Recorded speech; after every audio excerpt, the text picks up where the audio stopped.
गरीबी ये इंसान को कहां से कहां तक पहुंचा देती है। जब मैं पैदा हुआ था तो मैं किसी आम घर में नहीं बल्कि अमीरी के महलों में पैदा हुआ था। मेरे अब्बा शेख सुल्तान, उनका नाम ही काफ़ी था। लोग कहते थे कि उनकी दौलत तो अनगिनत है, लेकिन उनके पास सिर्फ दौलत ही नहीं, एक अजीब ताकत भी थी। किसी का कहना था कि वो जादूगर थे, किसी का कहना था कि उन्होंने अपना हमजाद काबू में कर रखा था।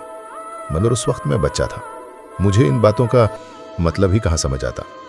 मेरे घर में मेरी 2 सौतेली माएँ थीं, उनकी 4 औलादें, लेकिन मेरी असली माँ वो सीधी साधी औरत, और मैं उनका इकलौता बेटा।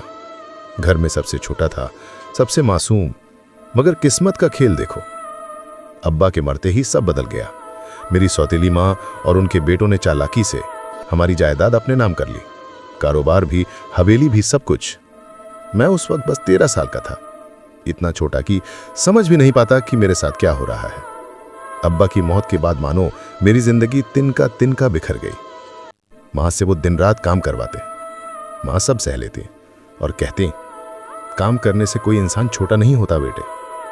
मैं गुस्से में माँ से कहता, अम्मी वो आपको नौकरानी समझते हैं। मगर माँ सिर्फ मुस्कुरा देती, उनकी आंखों में गम का समंदर था। अब्बा की हवेली बेच दी गई, पैसा बढ़ गया। हमें हमारे हिस्से में जो दिया गया वो इतना मामूली था कि मैं हैरान रह गया। इतनी बड़ी हवेली, इतना बड़ा कारोबार, और हमें बस इतना सा हिस्सा। लेकिन माँ चुप रही और मैं मजबूर होकर चुप हो गया। हमने नया घर खरीदा एक गांव में, और वहीं माँ बेटा रहने लगे। मैंने काम की तलाश शुरू की, मगर कोई काम नहीं मिलता था। दिन भर धक्के खाता, भूखा प्यासा लौटाता। एक दिन रास्ते में मेरा दोस्त मिला। वो हंसते हुए बोला, अरे रहीम, तू कहाँ धक्के खा रहा है?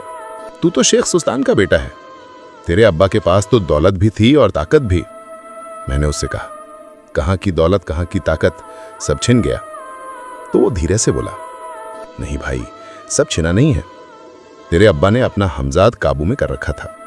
सुना है वही उनके सारे काम करता था। मैं हैरान था, हमजाद, ये क्या होता है? तो मेरे दोस्त ने बताया, हमजाद यानी तुम्हारा दूसरा रूप, तुम्हारा ही एक साया, तुम्हारा हमशक्ल, जो तुम्हारे हुक्म पर जीता है, तुम्हारे कहने पर हर अच्छा बुरा काम करता है। मगर इसे काबू करना आसान नहीं है, हर कोई हमजाद हासिल नहीं कर सकता। उसकी बातें सुनकर मेरा दिल धड़क उठा। तो क्या ये सच था? क्या वाकई मेरे अब्बा के पास हमजाद था? उस रात मैं बहुत देर तक जागता रहा, सोचता रहा। अब्बा की ताकत, उनकी आंखों में वो अजीब चमक, गांव वालों की बातें हैं, सब जुड़ता चला गया। क्या यही वजह थी कि अब्बा से सब डरते थे? क्या यही वजह थी कि उनकी मौत के बाद घर बिखर गया? या इसके पीछे कोई और सच छुपा था? अब्बा की मौत ने सिर्फ हमारी दुनिया नहीं छीनी थी, उसने हमें इंसानों के असली चेहरे भी दिखाए थे। माँ हर रात चुपचाप रोती, उनकी आंखों में एक दर्द था जिससे वो मुझसे छुपाने की कोशिश करती थी। मगर एक बेटे से माँ का दर्द कैसे छुपता है? हमारा सब कुछ बिक चुका था, हवेली, कारोबार, नाम, सब छिन गया। जो थोड़ा बहुत पैसा मिला था वो भी धीरे धीरे खत्म हो रहा था। नौकरी की तलाश में मैं रोज निकलता, मगर हर दरवाजा मेरे लिए बंद था। भूखे रहने की नौबत आ गई थी। एक दिन माँ ने मेरा चेहरा देखा, उतरा हुआ, थका हुआ, टूटा हुआ। उन्होंने मेरा हाथ पकड़ा और कहा, बेटा, तू अपने भाई अकरम के पास जा, वो जरूर मदद करेगा। मैंने माँ की आंखों में उम्मीद देखी, मगर मेरा दिल कांप गया। पता नहीं क्यों मुझे अकरम पर यकीन नहीं था, लेकिन माँ का दिल तोड़ना मुझे गवारा ना था। मैं अकरम के घर गया। घर क्या था? एक किला था। रोशनी, शान शौकत, नौकर चाकर, बड़ी हवेली, सब देखकर मुझे यकीन ही नहीं हुआ कि ये वही अकरम है जो कल तक हमारे साथ ही पलता था। गेट खटखटाया।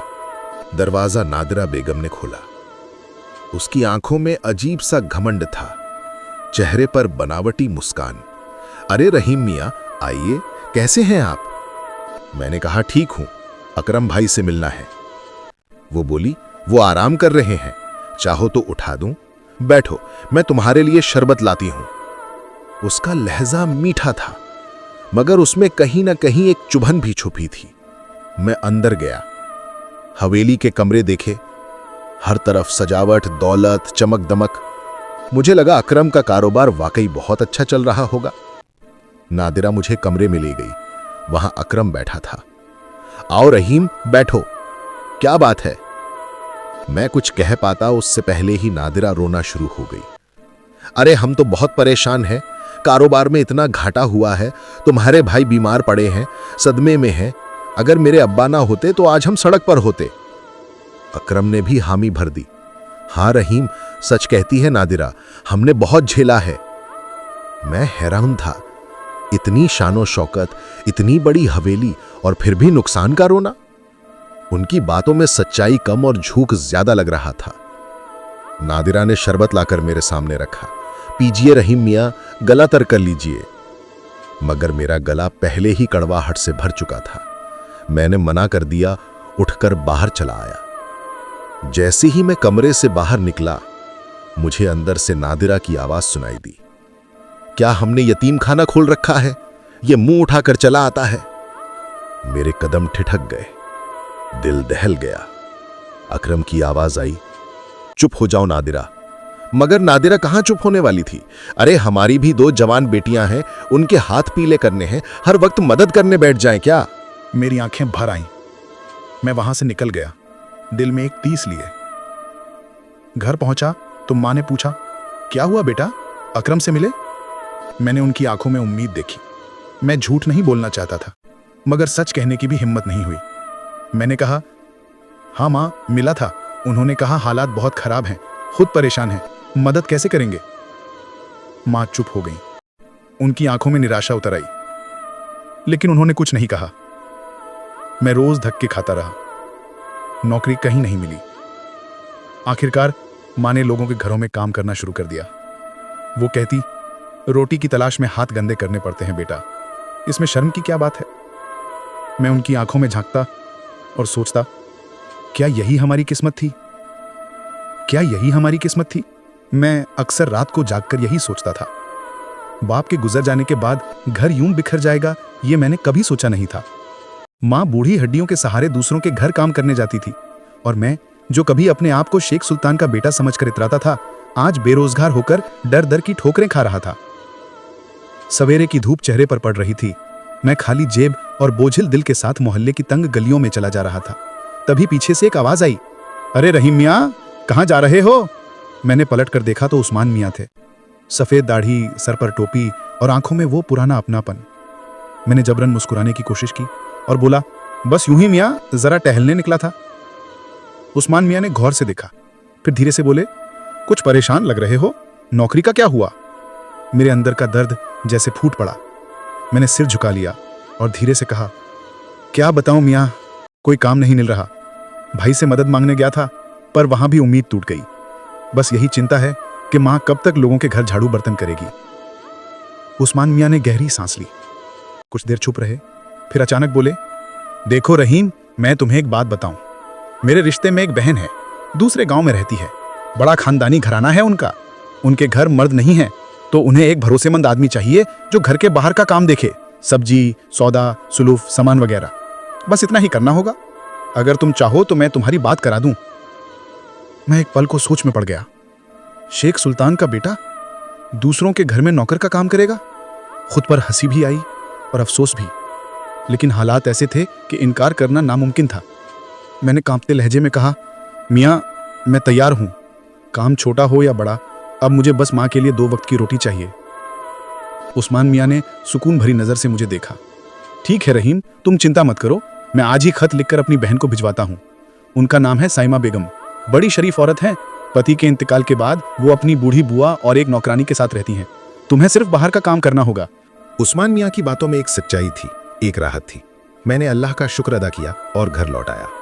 2 दिन बाद ही उस्मान मियां मुझे अपने साथ ले गए। रास्ता लंबा था, गांव से दूर पेड़ों से घिरी सुनसान सड़कें। जितना आगे बढ़ता गया उतना ही अजीब सा सन्नाटा गहराता गया।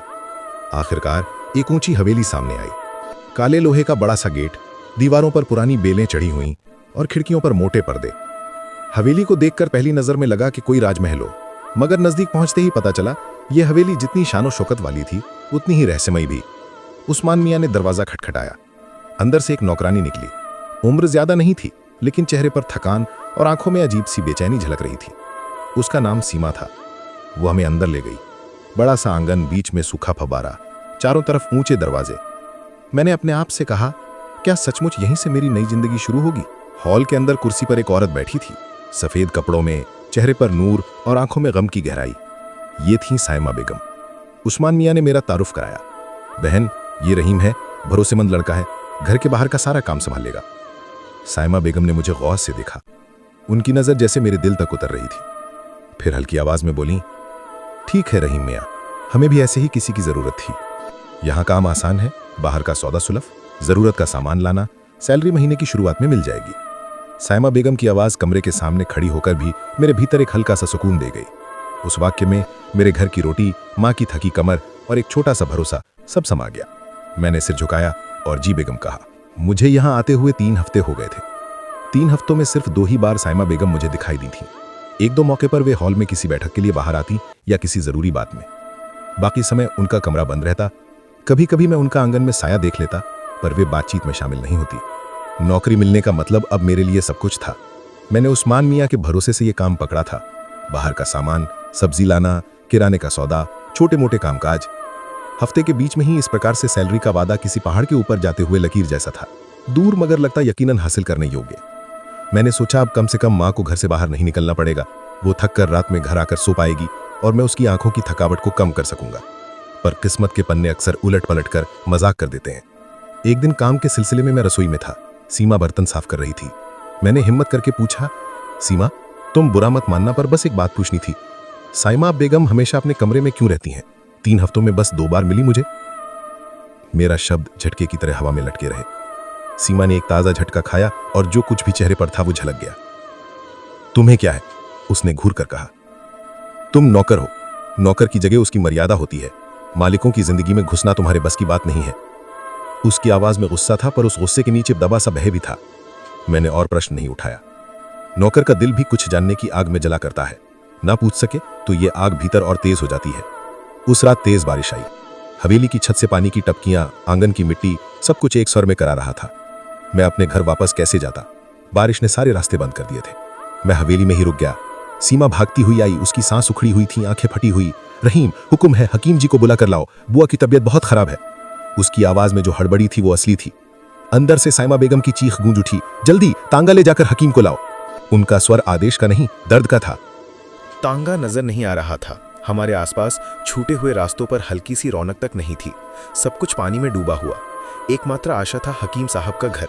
वे कभी कभी हवेली के आसपास आते जाते रहते थे। मैंने मन में ठान लिया कि उसे जगा कर लाऊंगा। मैं गया, दरवाजा ढिंडोरा रौंदा। भीतर से नींद में गड़बड़ी के स्वर निकले। फिर कोई दरवाजा खुलकर बोला, कौन है? मैंने कहा, रहीम, बेगम ने भेजा है, बुआ की तबीयत बहुत खराब है। हकीम ने पहली बार आवाज में गंभीरता का सामना किया और बिना विलंब बरसाती उड़कर निकल पड़े। बारिश में उनका चलना तेज था और मैं उनके कंधे के पीछे चलता रहा। हर कदम पर मेरे मन का धड़कना तेज होता जा रहा था। हवेली में लौटकर अंदर की ओर देखा तो दृश्य ऐसा था कि जमीन ने मेरे पैरों से पांव खींच लिया। बुआ जमीन पर पड़ी थी, चेहरे का रंग उतर चुका था।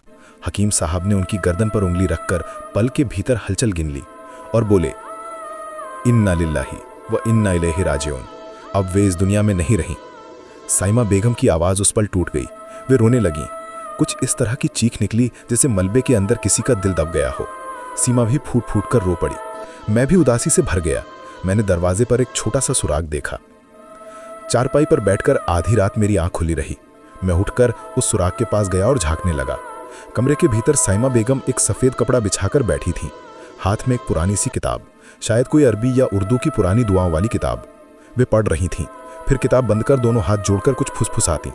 कुछ पन्नों के बाद वे किताब बंद करती और फिर वही क्रिया दोहराती। किसी तरह की मधुर सरगोशी उनके होंठों से निकल रही थी, कोई अमल जैसा, किसी से बात करने जैसा, लेकिन सुनने वालों के लिए अपरिचित। वे धीरे से पीछे मुड़ी, ऐसा लगा मानो किसी ने उन्हें पकड़ा हो। उनकी आंखें सीधे सुराग की ओर आईं। शायद उन्हें आभास हुआ था कि कुछ नजरें वहां हैं। मैंने उसी पल पीछे हटने की बात सोची, पर पाँव ने साथ नहीं दिया। दिल की धड़कन तेज थी। फिर वो आवाज आई, कठोर और सख्त, रुको, तुम्हारी हिम्मत कैसे हुई मेरे कमरे में झांकने की? तुम नौकर हो, नौकर बनकर रहना सीखो। तुम्हें इसकी सजा मिलेगी अभी। यहाँ से निकल जाओ। मैंने बिना कुछ कहे ही चुपचाप पीछे हटना ठीक समझा। क्या वे सचमुच गुस्से में थीं? क्या उसने मुझ पर कोई सजा थोपने का विचार जताया? मैं आधी रात में अपने घर पहुंचा। माँ ने दरवाजा खोला तो उनकी आंखों में आश्चर्य था। इतनी रात को क्यों लौटे? मैंने बहाना बनाया, माँ मेरी तबीयत ठीक नहीं थी इसलिए वापस आ गया। माँ की आंखों ने कुछ कहा पर उसने कुछ नहीं कहा। माँ का दर्द गहरी समझ है। मैं बिस्तर पर लेटा और वही दृश्य मेरी आंखों के सामने घूमने लगा। साइमा के हाथ, किताब, उनकी फुसफुसाहट और वो कठोर डांट मेरे मन में डर ने घर कर लिया। क्या मेरी जिज्ञासा मेरी नौकरी से हाथ धो बैठेगी? क्या किसी और चीज की सजा भी थी? मैं इन सब ख्यालों में खो गया था कि अचानक माँ की आवाज ने सब कुछ बदल दिया। बेटा, पुलिस आई है, तुम्हारे बारे में पूछ रही है। मेरी शरीर की हर नस तन गई। पुलिस? मेरे बारे में? किस लिए? पुलिस का नाम सुनते ही मेरे मुंह में एक अनजानी कसक उठी। मैं कभी किसी मामले में नहीं फंसा था, तो फिर पुलिस मेरे घर क्यों आई थी? आगे की कहानी जानेंगे हम हमजाद के पार्ट 2 में। अगर आपको हमारी वीडियो पसंद आई है, अगर आपको मेरी वीडियो पसंद आई हो तो चैनल को सब्सक्राइब करें, वीडियो को लाइक करें